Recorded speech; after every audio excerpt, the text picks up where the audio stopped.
Ish presidenti i Kosovës, Begjet Pacolli, pas ditën e sotme njoftoi se shteti i kontinentit afrikan, Kenya, ka njohur pavarësinë e Kosovës, vendimi i cili u nënshkrua nga presidenti i këtij vendi, William Ruto. Ky lajm u mirëprit në vend, teksa u përshëndet nga liderët e vendit. Mediat kroate Index ka raportuar për këtë njohje, teksa ka treguar se si presidenti serb Aleksandar Vučić i kishte dërguar bashkëshorten e tij Tamara në Kenya së fundmi për të, siç tha, parandaluar njohjen e Kosovës. Njohja e Kosovës vjen disa muaj pasi Serbia nisi një ofensivë diplomatike për ta parandaluar atë. Në tetor të vitit të kaluar, Tamara Vučić, gruaja e presidentit serb Aleksandar Vučić, u dërgua në Nairobi si pjesë e fushatës diplomatike të Serbisë. Vizita e saj ishte pa paralajmëruar, gjë që nxiti më tej spekulimet se qëllimi i udhëtimit ishte pikërisht lobimi kundër njohjes së Kosovës.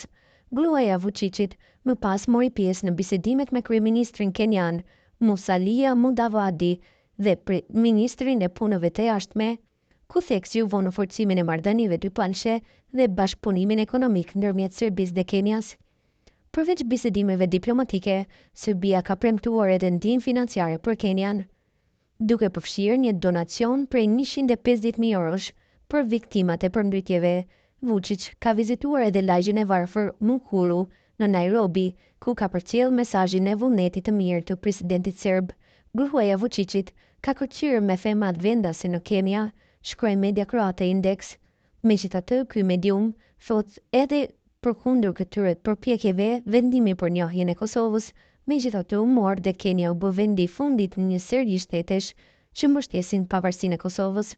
Ministria e Jashtme e Serbisë ka dënuar ashpër vendimin e Kenjas, duke i quajtur atë një shkelje të rëndë të ligjit ndërkombëtar dhe një shkelje të drejtë të rezolutës 1244 të Këshillit të Sigurimit të Kombeve të Bashkuara.